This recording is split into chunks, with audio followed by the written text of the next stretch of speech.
आपने कभी सोचा है मौत के बाद आत्मा की पहली इच्छा क्या होती है?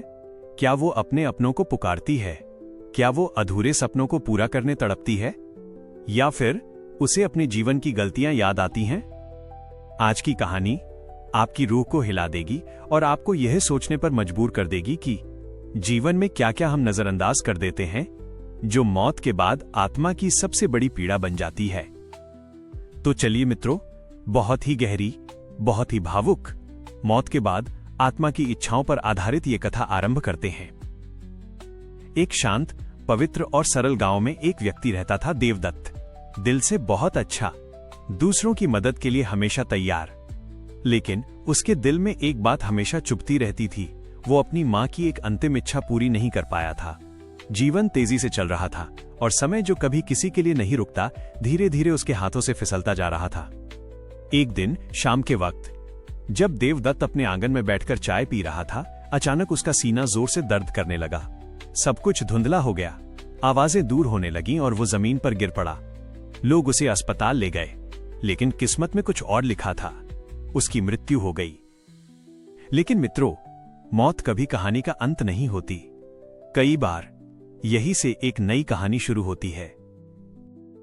आत्मा का जागरण। देवदत्त ने आंखें खोलीं, पर उसने खुद को एक अजीब जगह पाया। उसका भौतिक शरीर नीचे पड़ा था और वो उसके ऊपर खड़ा हुआ था, हल्का, निर्भर और हवा जैसा। उसे समझ आने लगा, अब वो आत्मा बन चुका है। जैसे ही वो इस सच को समझने की कोशिश कर रहा था, उसके सामने दो दूत प्रकट हुए। पहला तेज प्रकाश से भरा हुआ, दूसरा गंभीर, शांत और स्थिर। उज्ज्वल दूत बोला, देवदत्त, मृत्यु के बाद हर आत्मा की 3 बड़ी इच्छाएं सामने आती हैं और इन इच्छाओं से कोई भी आत्मा बच नहीं पाती। देवदत्त हक्का बक्का हो गया। उसने धीमे से पूछा, कौन सी इच्छाएं? पहली इच्छा, माइनस अपने अपनों को अंतिम बार देखना। क्षण भर में वो अपने घर पहुंच गया। उसने देखा उसकी मां उसके शरीर से लिपटकर रो रही थी। उसकी आवाज कांप रही थी, उसके हाथ थरथरा रहे थे। देवदत्त चिल्लाया, मां, मैं यहां हूं, मां मुझे देखो, मैं बहुत पास हूं।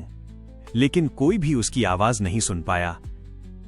और ये आत्मा की पहली सबसे बड़ी पीड़ा होती है। अपनों को देख तो सकती है, पर छू नहीं सकती, बोल नहीं सकती, सांत्वना नहीं दे सकती। देवदत्त का दिल टूट गया। दूसरी इच्छा, माइनस अधूरे काम पूरे करने की तड़प। अचानक दिव्य प्रकाश से आवाज आई, देवदत्त, जीवन में जो काम तुमने अधूरे छोड़े हैं, वे अब तुम्हें याद आएंगे। अब तुम चाहकर भी उन्हें पूरा नहीं कर पाओगे। देवदत्त याद करने लगा, मां की इच्छा, पूरे न हुए वादे, टूटे रिश्ते, अधूरी बातों का बोझ। आत्मा में एक अजीब सी बेचैनी पैदा हुई। उसे समझ आया, जिस काम को कल पर टालते हैं, वही काम मौत के बाद आत्मा की सबसे बड़ी तड़प बनते हैं। तीसरी इच्छा, माइनस अपने कर्मों का दर्शन। दूत ने हाथ उठाया और देवदत्त के सामने उसके पूरे जीवन का चलचित्र चलने लगा। उसने देखा कितनी जगह उसने मदद की, कहां गलती की, किसे दुख दिया, किससे बिना बात के रिश्ता तोड़ लिया, कहां क्षमा मांगनी चाहिए थी लेकिन नहीं मांगी। एक एक गलती, एक एक अच्छाई, हर कर्म बिल्कुल साफ दिखाई दे रहा था।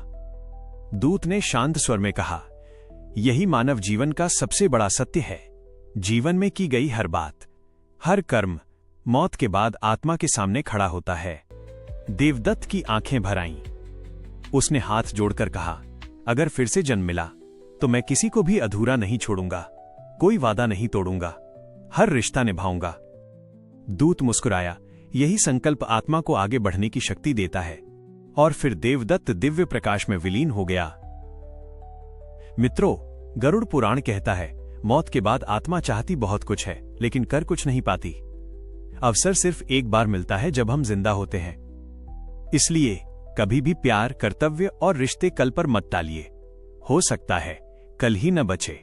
अगर ये कहानी आपके दिल को छू गई तो हमारे चैनल मोक्ष कथा सागर को सब्सक्राइब करें और कमेंट में लिखिए, जय श्री हरि।